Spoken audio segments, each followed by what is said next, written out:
Welcome to Healed, Whole, Called, a podcast centered on the healing power of Jesus and what it means to walk in wholeness and calling in real life. This is a space for honest conversations about faith, healing, and restoration, spiritually, emotionally, and mentally, and how those truths meet us in everyday life. This podcast is supported by the Story Discernment Guide, a reflective resource created for those who sense they are carrying a story meant for more, but want clarity before writing, publishing, or sharing it publicly. The guide is designed to help you pause, pray, and discern what you're stewarding without rushing or pressure. You can access it at storycalling.info. And now, here's your host, Wendy Melrose. Today's guest has walked through unimaginable pain and found purpose on the other side. Alex Crowther spent more than 3 decades as a global advertising executive leading billion-dollar brands until his world came to a halt when he was struck with incurable pain condition. What began as suffering became sacred transformation. When medicine couldn't save him, Alex surrendered, and it was that surrender that he met God in a way he never had before. Through prayer, stillness, and divine guidance, he discovered that pain wasn't punishment, it was purpose. Today, as the CEO of Pain Coach Academy and author of the upcoming book, Reframing Pain, Alex helps others find healing through neuroscience, compassion, and faith. His message is clear and powerful. Pain can be both messenger and a teacher, and divine invitation to realign our lives with God's truth and love. Hello. Hey Wendy, how you doing? I'm great. So I'm super intrigued, especially about, everything regarding the entrepreneurial journey, or even being, a big leader, leading, big billion-dollar businesses. Um, how did you even get, I'm just going to dive right to the past. Like, how did Yeah. that even start? Like, how did you get there? Yeah, so look, as you might tell, so I got a funny accent. I don't really know where I'm from. I was born in England. I lived all over the world. I've lived in Asia and Europe and Germany, France, Belgium, Switzerland, Singapore, Japan, Australia. I've lived all over the place. I landed in Michigan a long time ago, about 30 years. I can't believe it's 30 years, but 30 years ago, I was working for an agency and we had the Chrysler business. I was working in the media part of the business. So when you see ads on TV, buying the spots and the space and what have you, that was sort of my gig. And I did that at a high level for many, many years. So I had the Chrysler, Jeep, Mercedes business, Mitsubishi Motors at one time. Ultimately landed here in Detroit running the global General Motors business for a big agency group, Dentsu. And so, yeah, my career was good. And by all accounts, I was living a successful life, making great money and working really, really hard. I was, it seems glamorous. I was flying all over the world. And I think at one point I had, when I was down in Detroit, we had something like 1,100 people working on the business. So the big, but, big stuff. Mhm. Um, and, working away. And, I found myself in a situation about it's 2013. It was on my birthday, and I was involved in a car accident. I was driving home from the mall. I was actually due to go to New York the next day. I was back in Detroit from Singapore, and I was interviewing for the General Motors agency job. And I went to the mall to pick up a new pair of shoes as a little treat to myself, and my excuse was that I could wear them to the interview, right? I'm driving home. It was a beautiful sunny day, and well, everything seemed great. And I was going through an intersection. It was an intersection that the highway, I-75, kind of comes off onto this road, and it's a pretty quick kind of come from the highway, and all of a sudden you're on this other big main road. And this lady, she did not see the traffic light. She never slowed down. She was doing somewhere between 50 and we think 55 miles an hour, and she went straight side on into me. Had it not been for the fact that I was in about a week old Jeep Wrangler that was propped up it had a lift. It was a silly car. I would never have bought. Like, why I bought this car, I have no idea. It was pimped out, you know, a little bit lifted. I think it had like a 6 or 8 inch lift on it. Um, and being the car that it was, the Wrangler, it's sort of like reinforced doors, and it was lifted up. And her hood of her car came just under the door sill.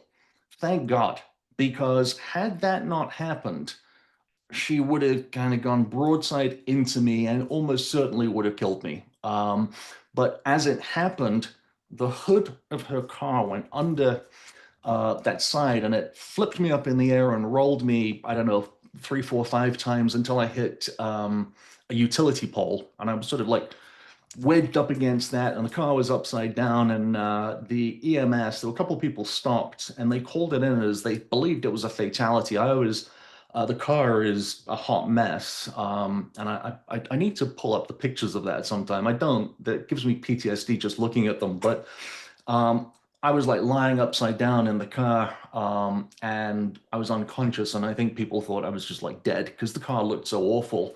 Um, Anyway, the EMS got there. I actually woke up as they were trying to get me out of the car, and uh, I won't tell too much of the story about how they actually knocked me out again because they pulled my seatbelt and I hit the ground and knocked me out. But that's a whole nother thing. I just came to and then out I go again.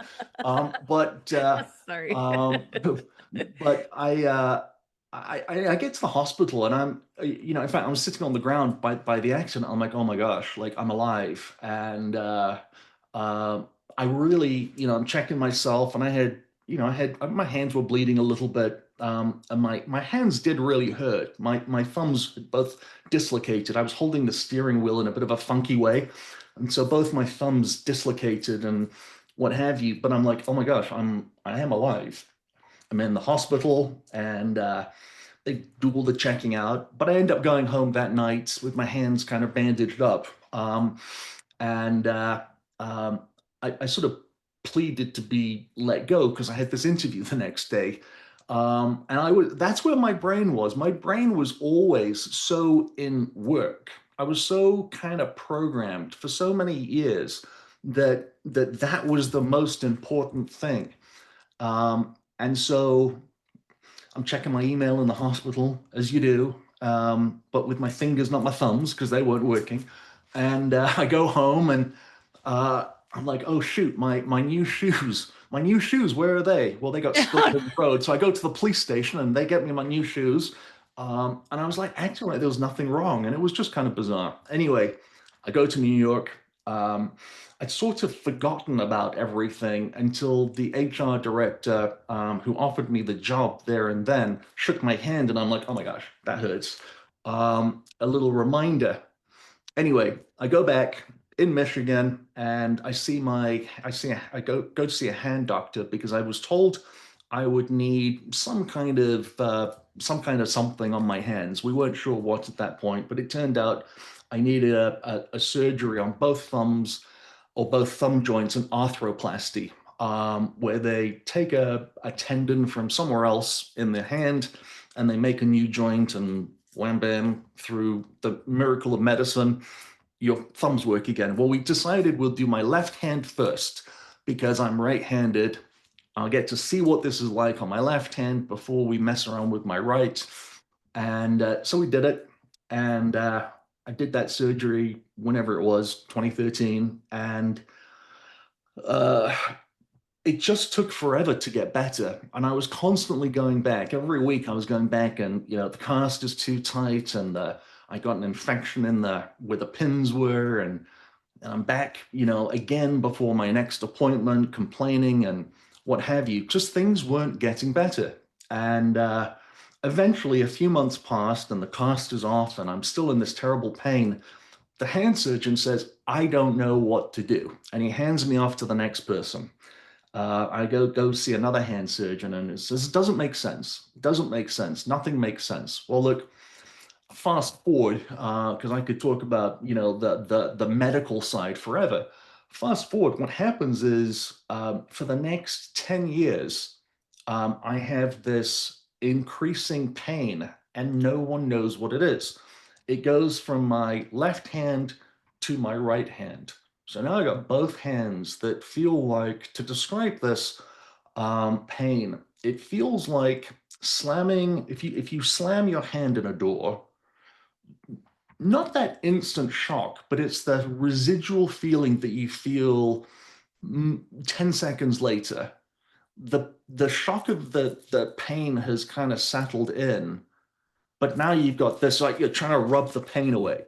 That was the sort of pain that I was dealing with and I dealt with for many years.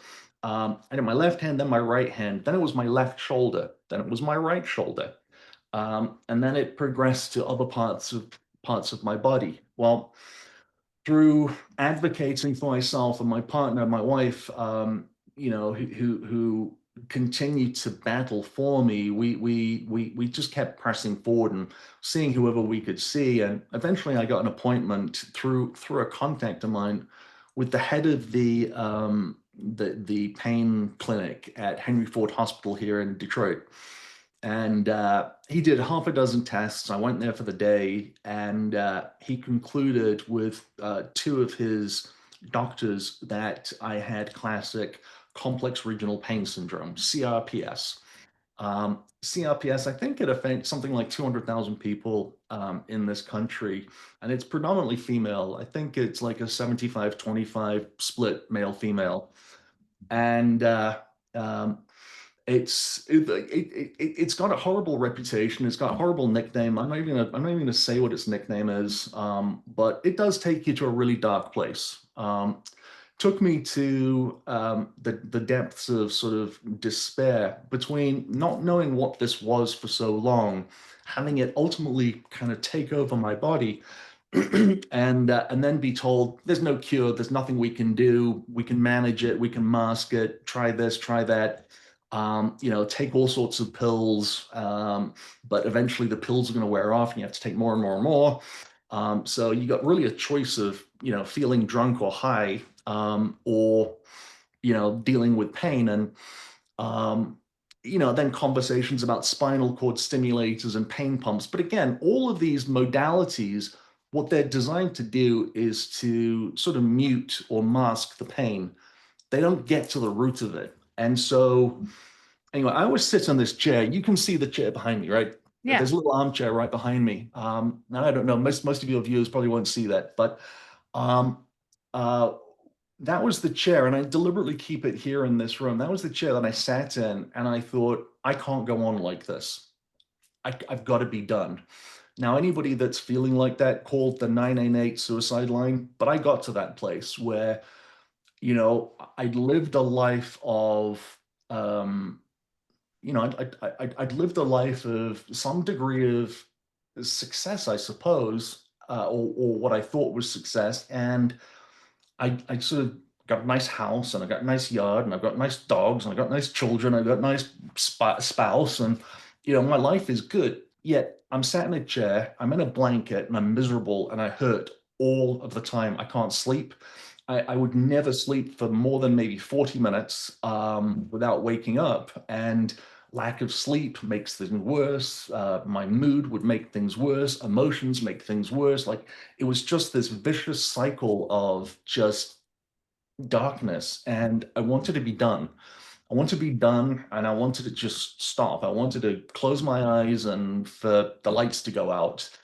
And I know many other people with this illness now, or people with other issues of chronic pain, and this is a very, very familiar state to get into, unfortunately. Um, and so I got up one morning, having again had another miserable night, and I thought, you know what, this is it. I need to find somebody that can help me exit this world in a way that doesn't leave disaster behind me, that doesn't impact those that I love in a terrible way. And so I thought to myself, I need to find somebody that understands why I'm feeling like this, because I don't want to be walk out of where my head is. Let me find something like a pain counselor.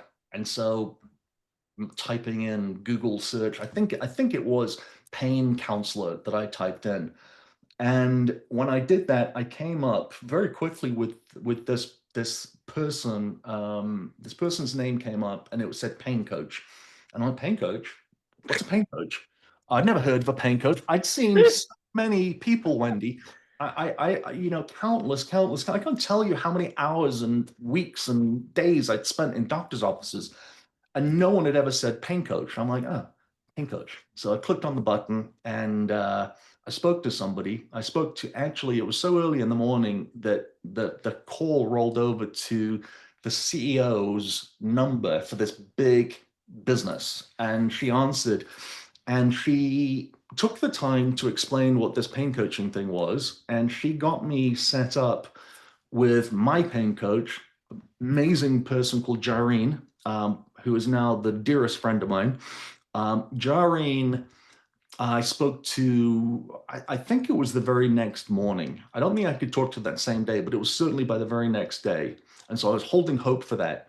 And I spoke to Jareen, and we spoke for the first time. I think we had an hour-long meeting, and I ended up talking to her for about 90 minutes. And in that call, she probably said about 6 words.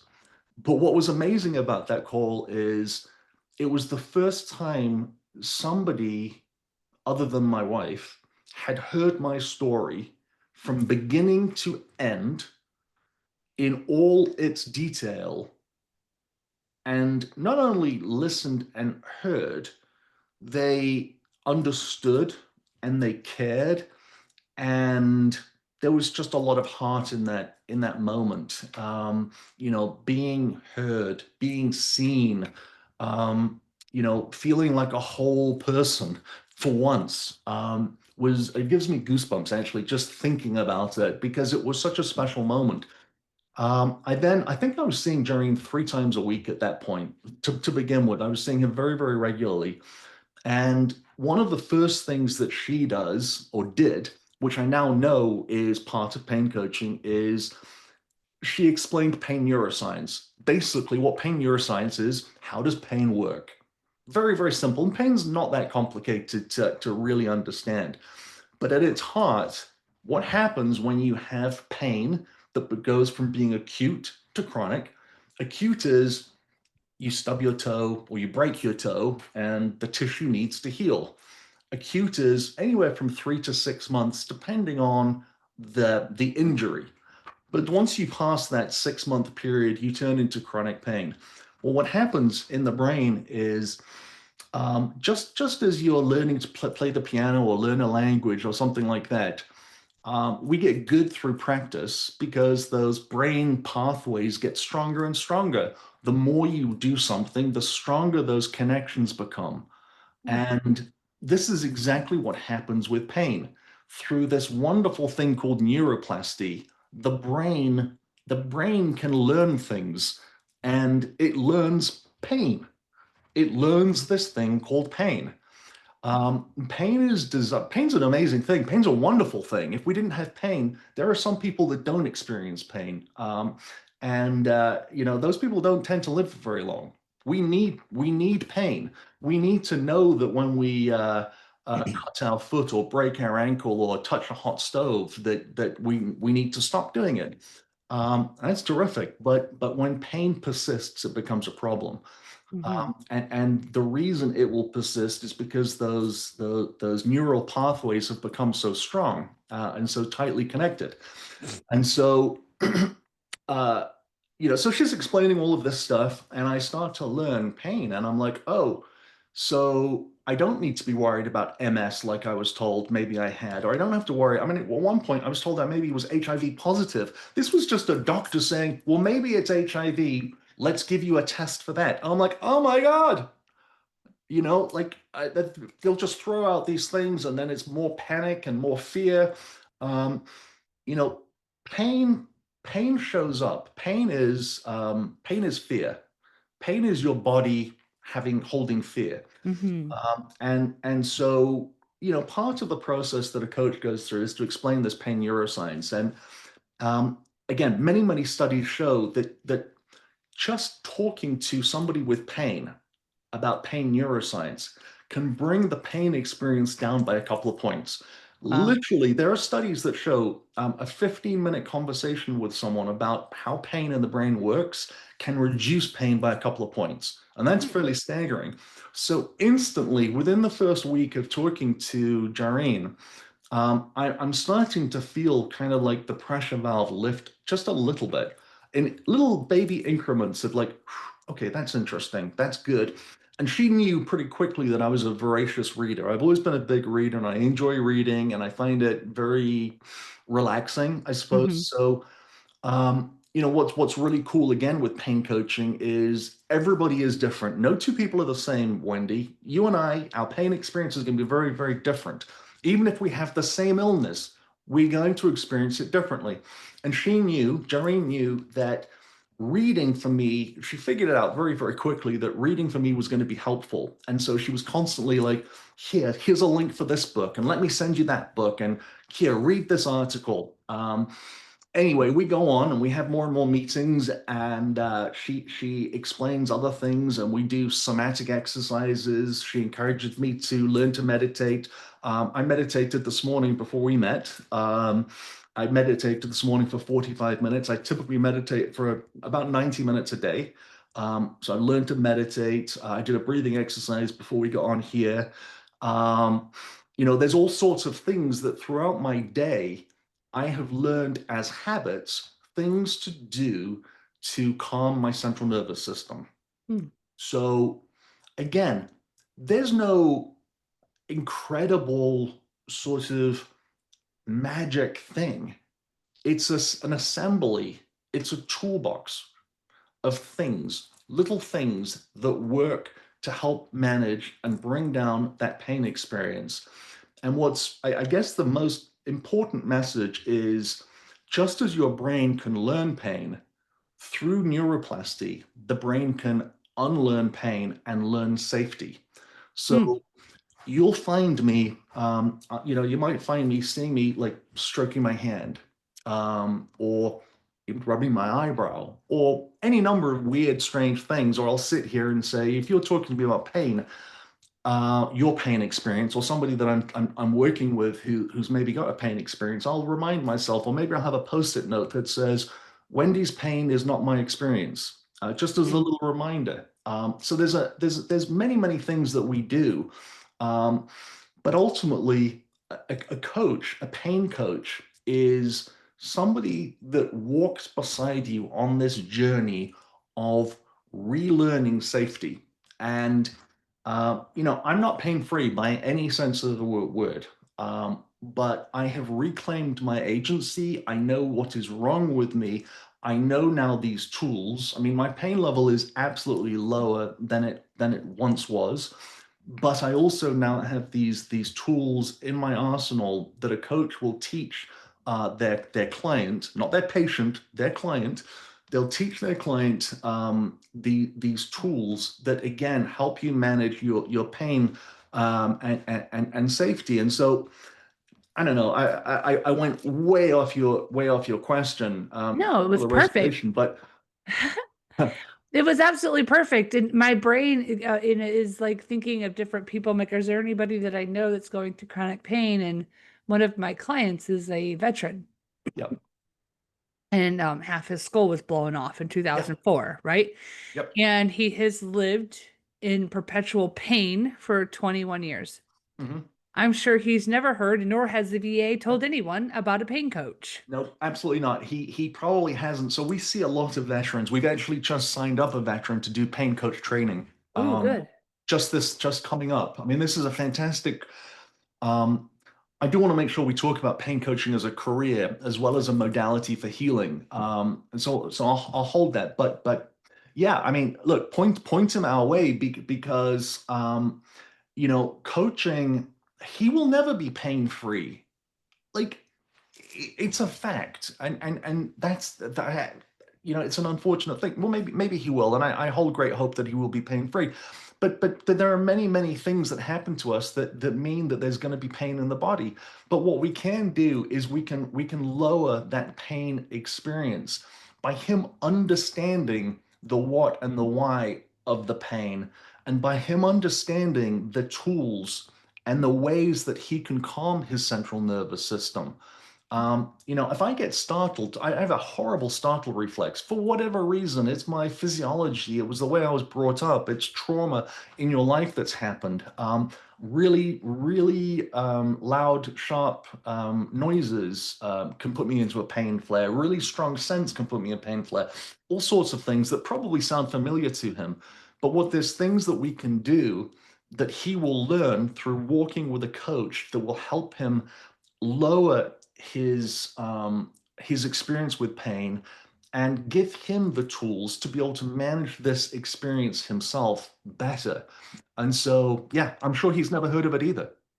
Yeah, no, as soon as I have a blank point after the day, I'm going to make sure I connect him with you, or at least tell him, hey, are you interested? Yeah. And yeah, because when you're in that state, your ability to manage life becomes almost impossible. No, it's very hard. So thanks for that. This is a good segue to back to kind of if I go back to my work world, but my sort of my advertising life, it came to a point where you know, it's a very ageist business for one.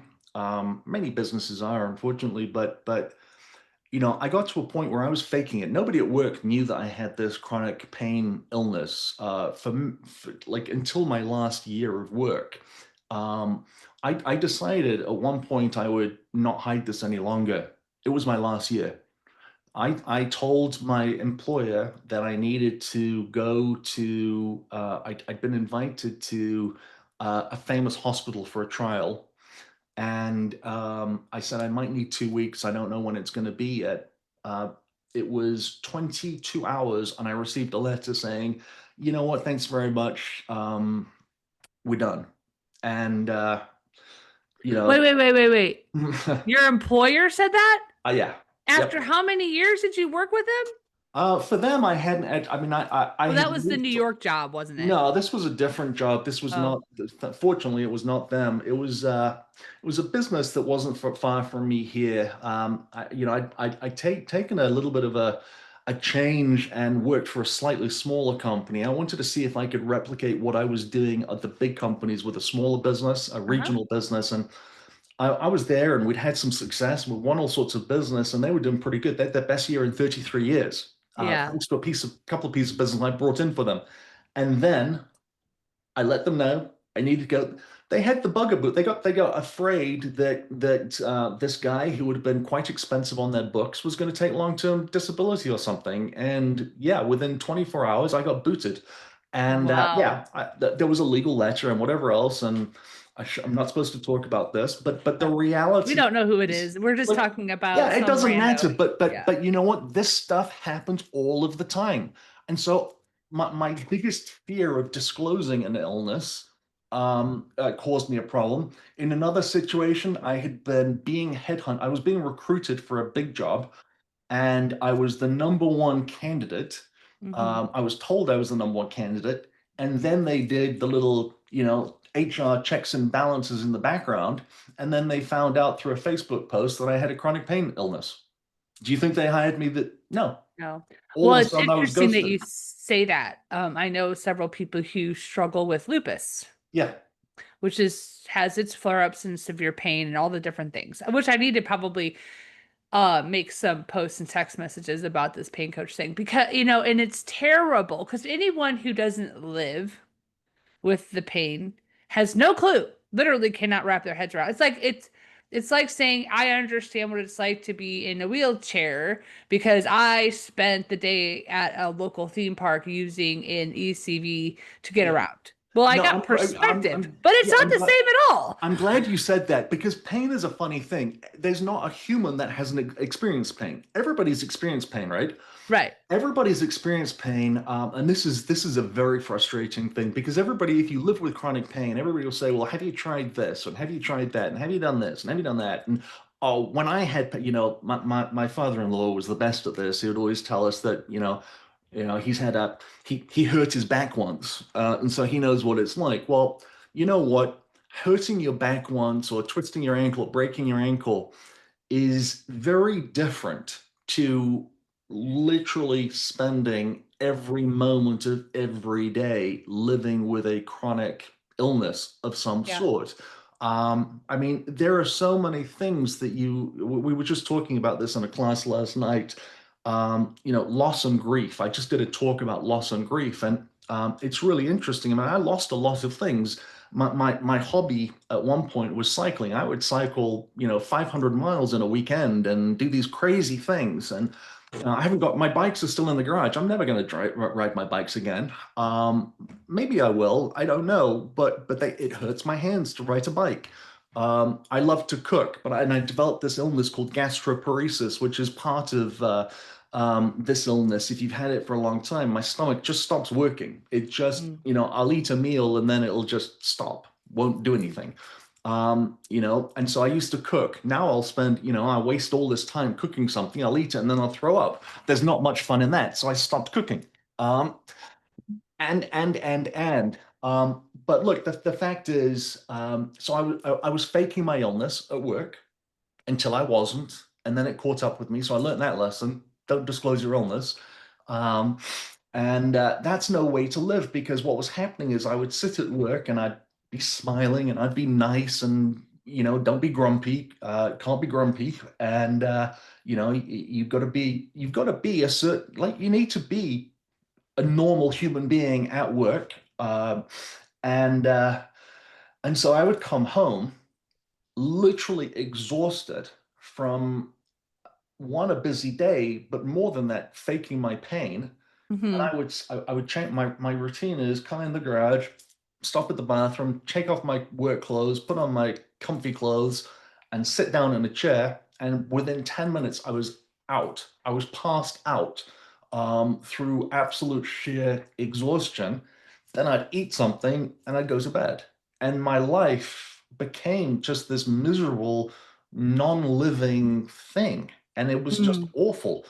And so, anyway, um, once, so this illness took me to the brink, right? I'm sitting in this chair, it takes me to the brink. I meet with Jareen. She shows me sort of the light, if you like.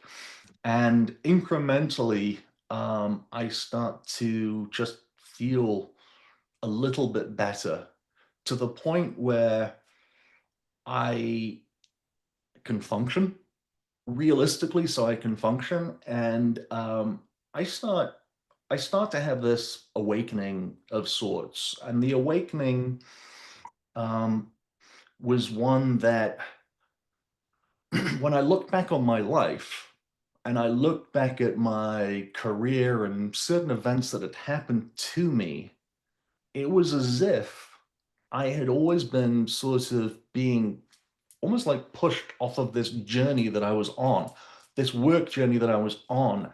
It had never been easy, and a number of things had happened along the way, to the point where it felt to me like the message was, you're on the wrong path, you're on the wrong path, you're still on the wrong path.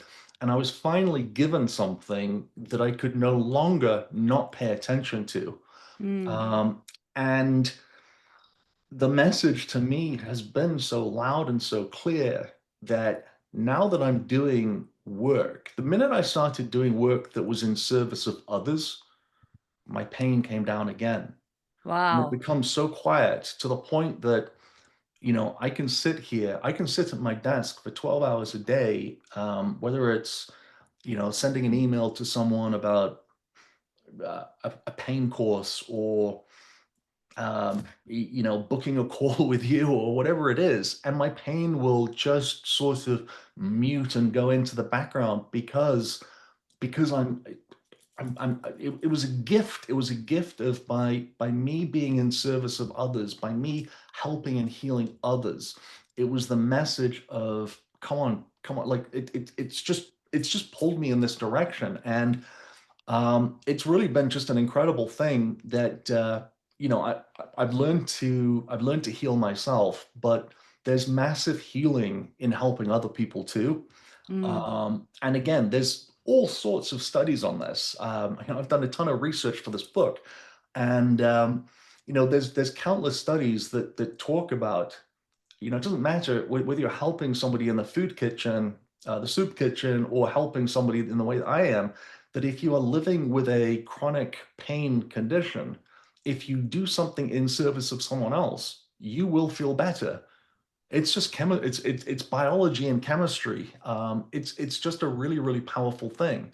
And so that interestingly is part of the reason we have found out that pain coaching as a career is an incredible career for those who live with complicated pain.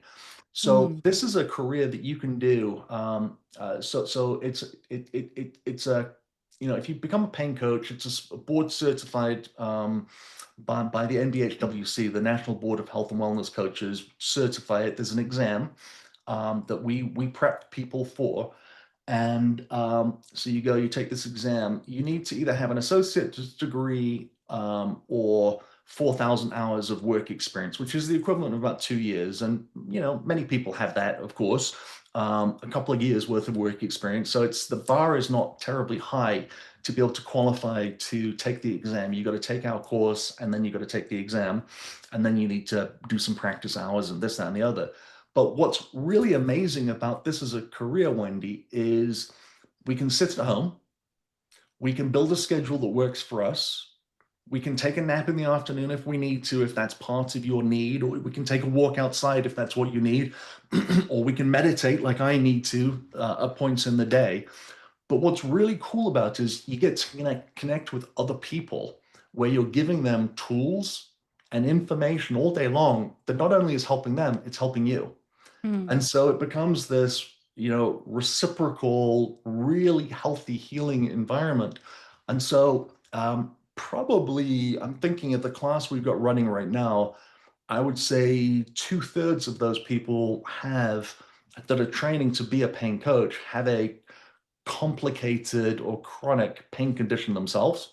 And Mm. so, yeah, it's a terrific career for them. And then the other group of people that are in this course who don't have chronic pain either have somebody in their family who does, and they're doing this as part of the journey to help them, or they're just one of these amazing people who just hold massive amounts of empathy and who want real meaning and purpose. I can tell you, just working with someone who's got a chronic illness like I had, I don't think of myself as having this chronic illness in the way that I did. I'm a different person now.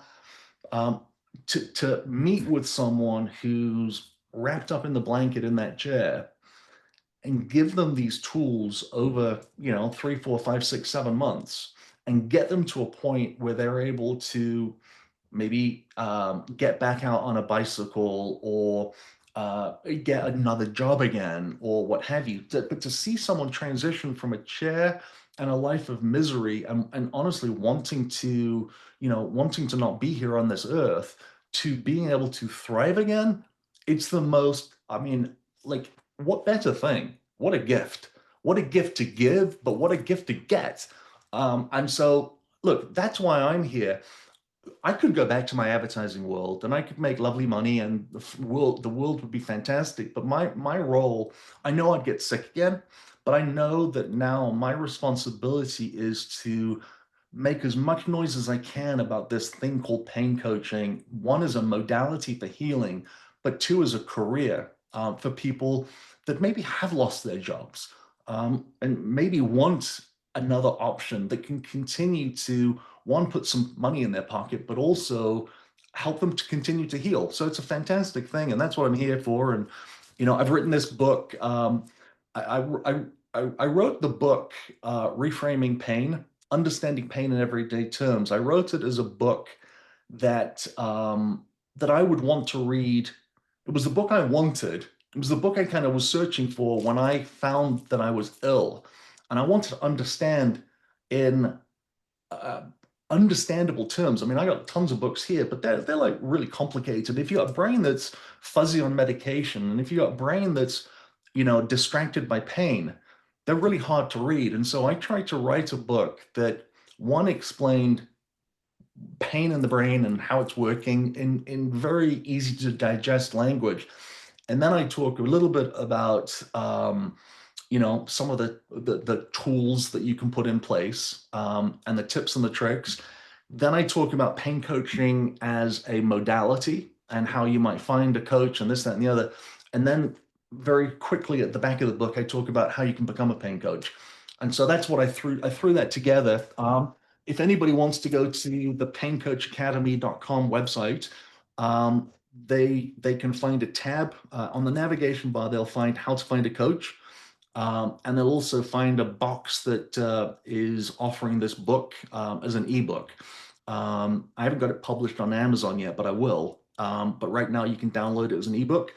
Yeah, that's it from my end. I mean, more questions, I'm happy to answer them. Wow, I think you covered everything, and it's so amazing. And I love that you answered the question I was about to make, like how can people connect with you? So you answered that, and I love that you're offering the ebook for everyone to be able to go to, or offer loved ones who might be in that situation, because you can feel very helpless as a person who loves someone who has a lot of pain. And so to have the tools, and I would love to say, wouldn't it be amazing if every single doctor out there would tell everybody about it? But then Yeah, once you're not in pain, they lose. So it's there's really that. too. It is too bad. I mean, look, I am trying to. We're trying to have conversations with more and more doctors. Doctors have an impossible task. They're all too busy. But I wish that someone had pointed me in the direction of a pain coach 10 years earlier. It would have saved me an awful lot of distress and Mhm. many other people. But look, this is something that isn't really very well known yet, and I made it my mission to see if I could go on 100 podcasts this year. That's my goal. Um, to really make as much of a noise as I can, because we need people to know about this. The goal is to get to the root cause and to give people the agency themselves to be able to help manage themselves a little bit better, instead of having to resort to the Vicodins and the methadones and all of these other medications that not only do they look, I got nothing, there's nothing wrong with them. The problem with them is they don't work for long enough. They're Mhm. short-term fixes to a long-term problem, and you just need more and more and more of them, and eventually they just stop working altogether. So we need to find something else. Right. That's so good. Well, I thank you so much, Alex, for sharing your heart with us today. To our listeners, remember your story isn't over. You are not disqualified by what you've been through or what you're even going through. And remember, with Jesus Christ, you are healed, whole, and called. Till next time. If today's conversation stirred something in you, a memory, a question, or a quiet sense of calling, I invite you to honor that. You can follow Healed, Whole, Called on the platform you're listening on. And if this episode resonated, leaving a review helps these conversations reach others who may need them. If you know someone walking a similar path, consider sharing this episode with them. And if you're carrying a story or testimony and feel a nudge to do something more with it, the Story Discernment Guide was created for you. It's a reflective resource designed to help you pause, pray, and gain clarity before taking any next step. You can access it at storycalling.info. Thank you for being here and for stewarding what you've been given.